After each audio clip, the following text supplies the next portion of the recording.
Baik, Assalamualaikum warahmatullahi wabarakatuh. Baik, jadi ini cukup malam sebenarnya, sudah jam 10 ya, tapi mumpung ada banyak kesempatan untuk buat video, jadi kayaknya perlu gitu ya, menyampaikan hal ini atau mendiskusikan hal ini gitu ya. Ya meskipun mungkin banyak yang nggak suka ya, banyak yang nggak suka dan pasti, wah ini apa namanya aturan apa lagi nih gitu ya, pasti banyak yang nggak suka dan pasti banyak yang membenci ini ya, gara-gara ini gitu ya mungkin nanti gitu ya, tapi tentunya ini perlu saya sampaikan dan perlu kita diskusikan juga ya, karena saya kira ini sangat penting ya, sangat penting karena memang cukup banyak saya temui di lapangan ya, dan mungkin banyak terjadi juga di lapangan ya, banyak terjadi juga di lapangan, sehingga ya kita perlu untuk mendiskusikannya. Nah, tentunya yang kita diskusikan dari sisi ketiganya, mengingat saya sendiri sebagai ahli ketiga spesialis ya, terutama di bidang pesawat angkut yang diantaranya adalah perawatan kren ya.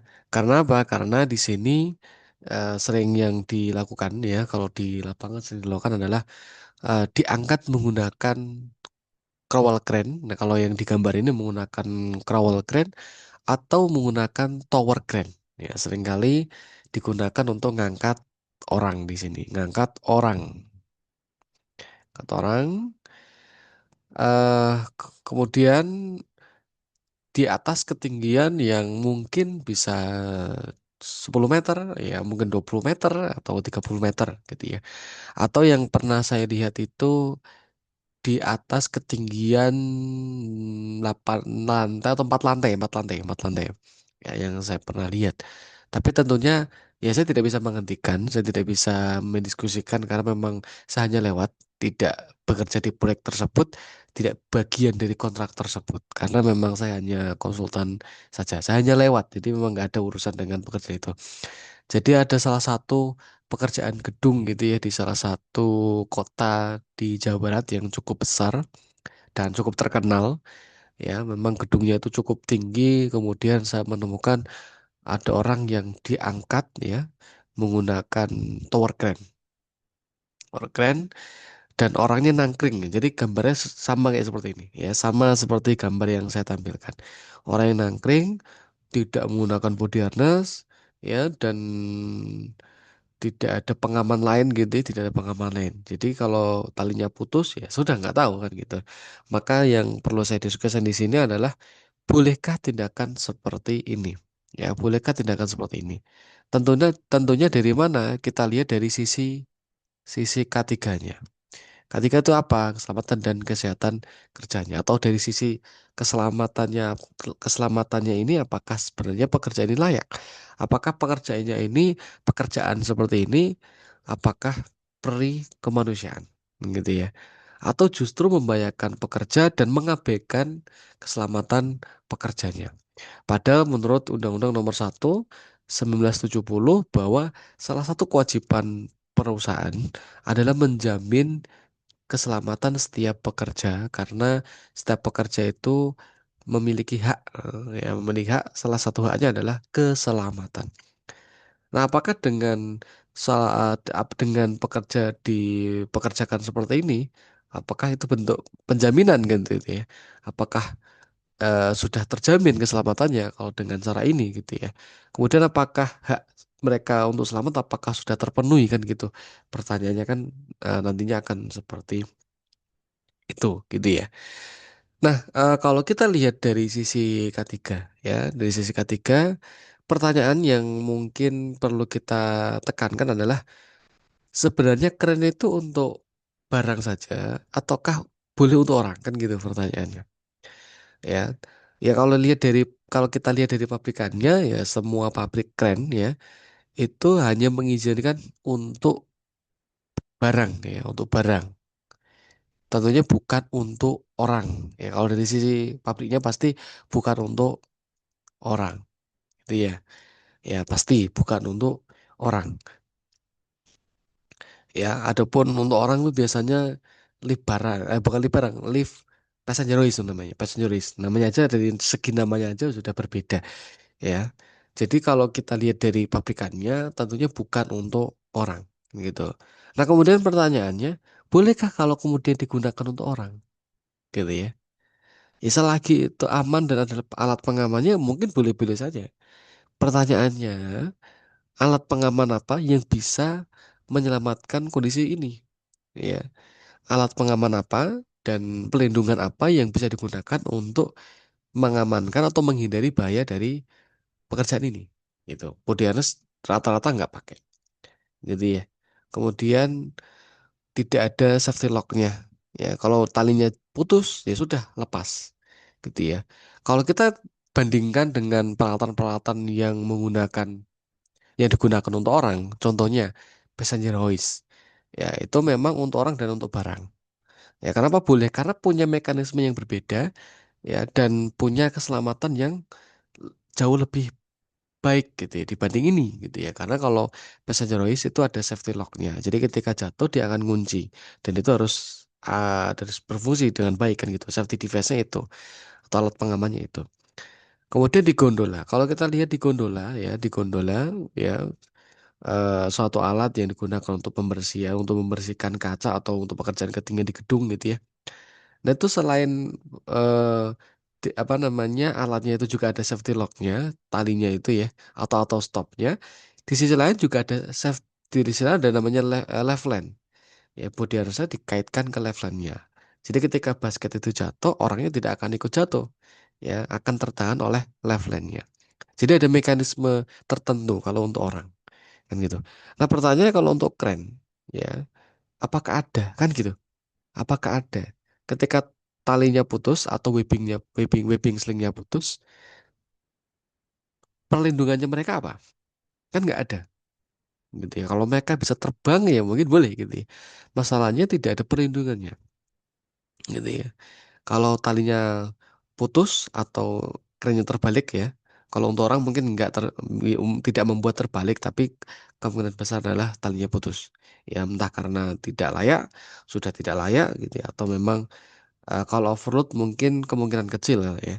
Tapi seringkali ya mungkin karena tidak layak atau memang sudah aus dan sebagainya. Ya. Nah, artinya kalau suatu alat untuk orang itu biasanya punya safety yang lebih baik ya dan punya mekanisme yang lebih jauh-jauh lebih aman. Contoh dari sisi kita lihat baja, kalau untuk orang itu safety device, faktor pengamannya itu 5.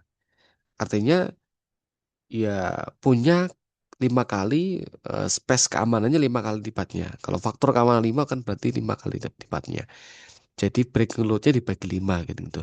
Nah kalau kalau untuk orang biasanya lebih tinggi, pembaginya lebih tinggi. Jadi 8. Kalau biasanya di gondola aja itu kurang lebih 8. Atau biasa lebih besar lagi itu 12. Artinya dua faktor keamanan 12 itu bahwa alat itu 12 kali lebih aman dibuatnya. Standarnya begitu. Nah kalau keren ya memang digunakannya kan untuk barang sehingga pembuatannya pun biasanya disetting hanya untuk faktor keamanan 5. Nah dari sisi standarisasi aja sebenarnya udah tidak masuk sebenarnya gitu ya sudah tidak masuk.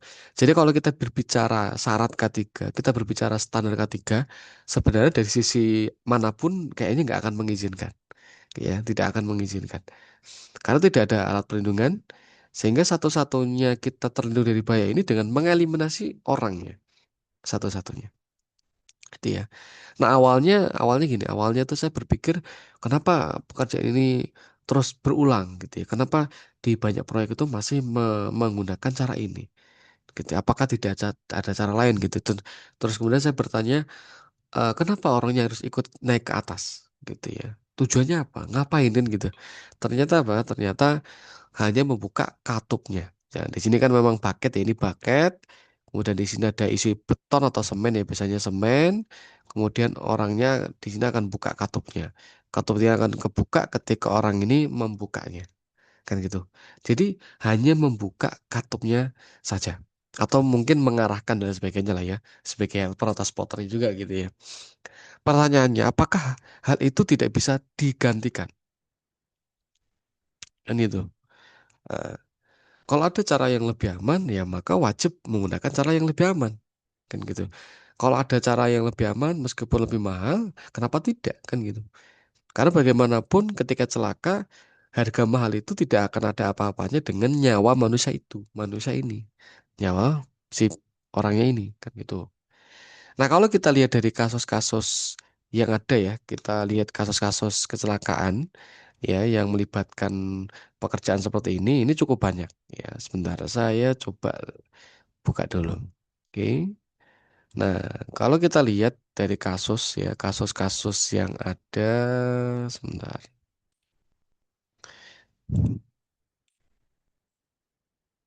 Kalau kita lihat ternyata ada kasus yang terjadi ya gara-gara praktek seperti ini. Ini ada di YouTube ya bisa dicari aja.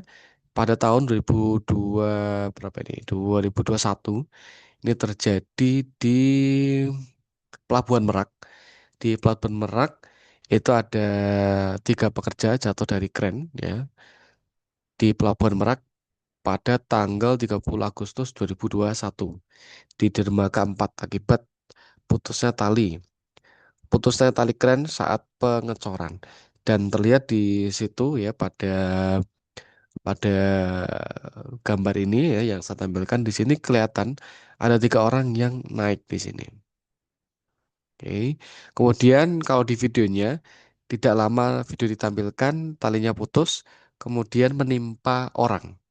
Ya, jadi di sini udah di sisi ketiganya aja yang salah sudah cukup banyak kan gitu.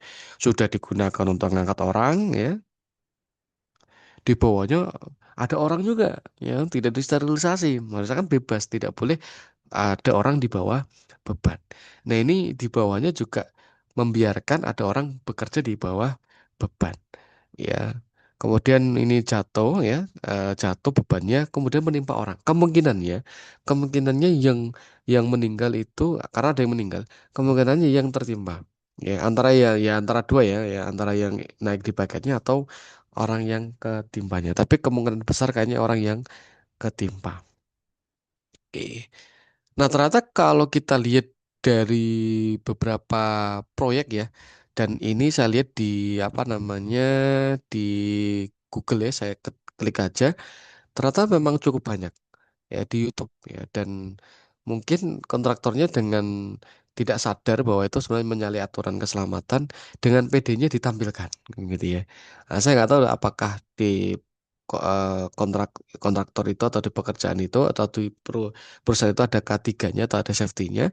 Ya, kalau safety membiarkan mungkin kita bisa berdiskusi karena untuk melihat ini bahaya atau tidak, ini celaka atau tidak ya, ini ada kemungkinan celaka atau tidak, kayaknya nggak perlu orang ketiga deh untuk melihat ini bahaya atau enggak kan gitu. Karena betul-betul sangat jelas ya, sangat jelas. Di K3 itu kan sebenarnya kan rumusnya gampang. Ketika itu ada bahaya ya, ketika bahaya itu bisa dikendalikan ya nggak jadi masalah kan gitu.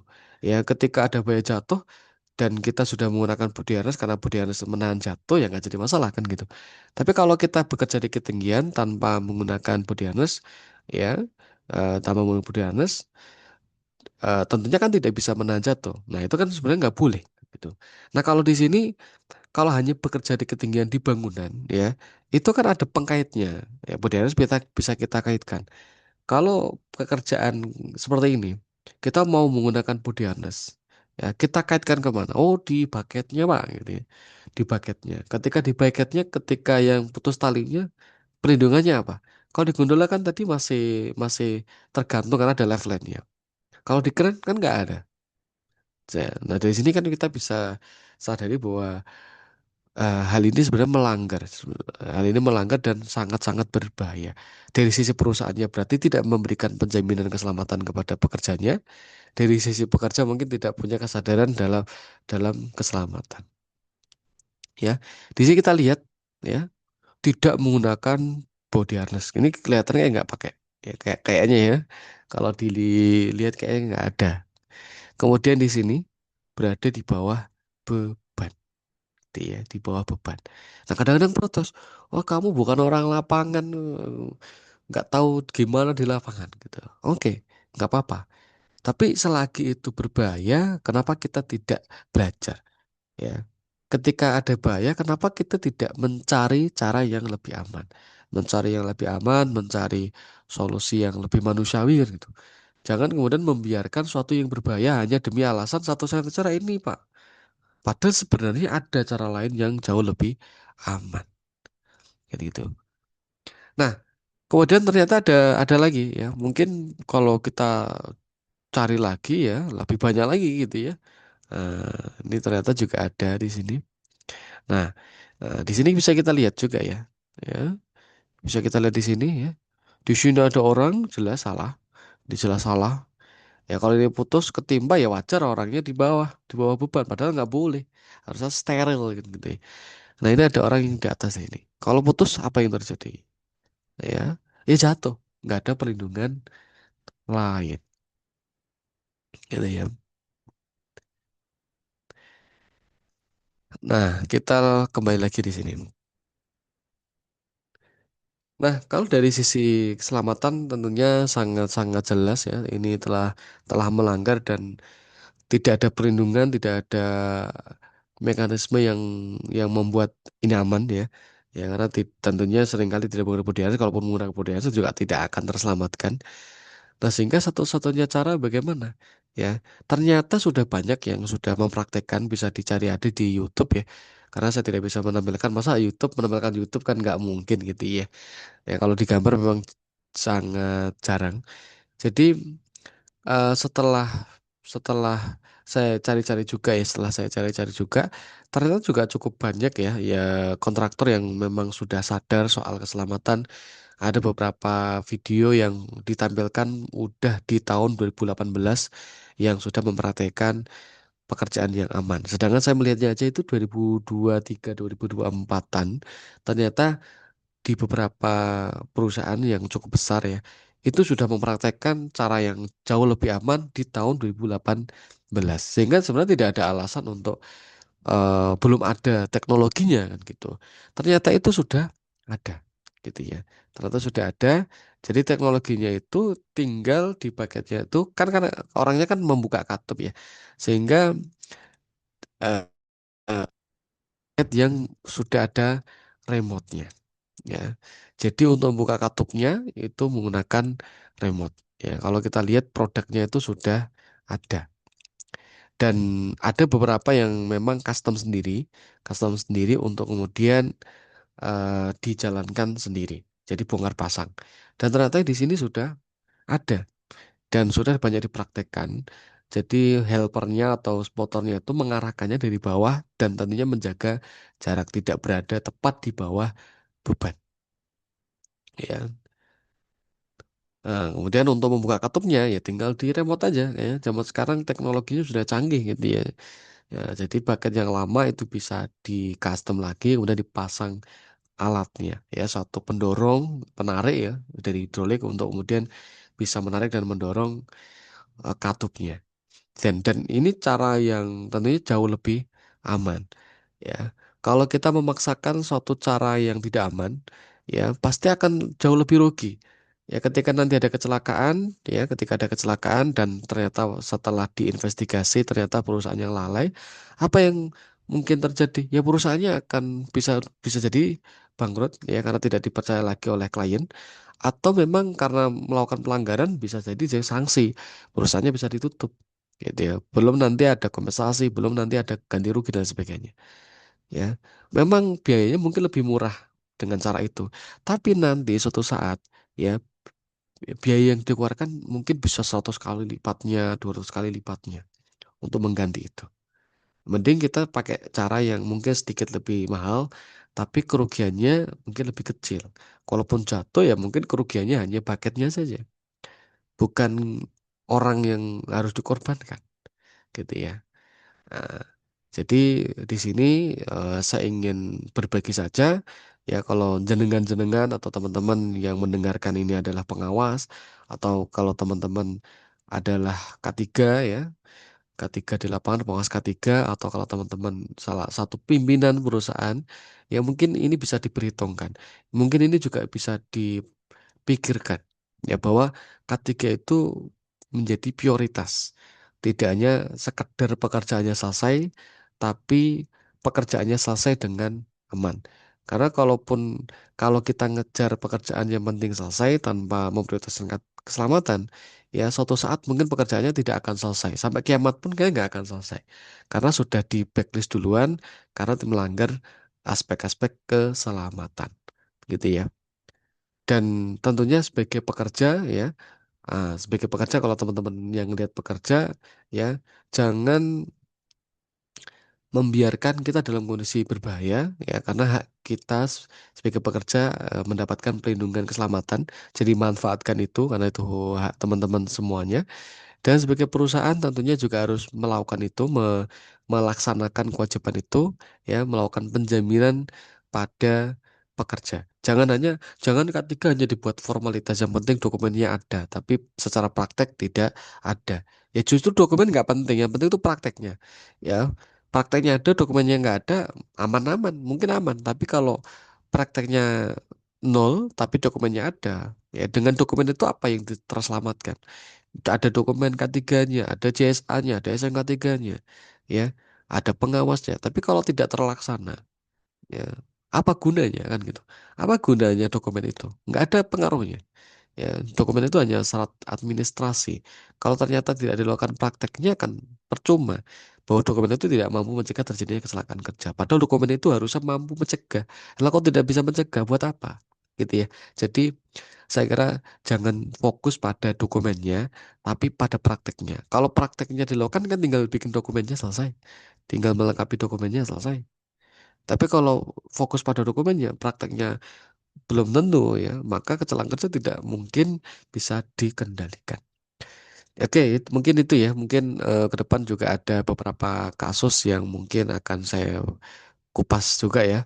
Karena mungkin cukup banyak ya, dan tentunya saya juga mencari mencari suatu yang mungkin bisa dibahas di sini ya, dari hal-hal yang di lapangan yang menurut saya atau menurut peraturannya itu melanggar, ya mungkin bisa kita share ya, karena seringkali melanggar itu karena tidak tahu ya, bukan kemudian wah sengaja melanggar, itu enggak ya. Tapi kalau sudah tahu tetap melanggar ya, berarti perlu dibina. Kalau tidak bisa dibina ya dibinasakan ya, atau dipulangkan, karena akan lebih baik dipulangkan dengan keadaan selamat daripada pulang hanya namanya saja. Oke, mungkin itu ya sudah cukup panjang, dan ini selalu saya bahas di trending-trending keren karena saya merasa ini sangat-sangat perlu dan memang kondisi di lapangan seperti itu, yaitu baru beberapa temuan saya ya. Dan tentunya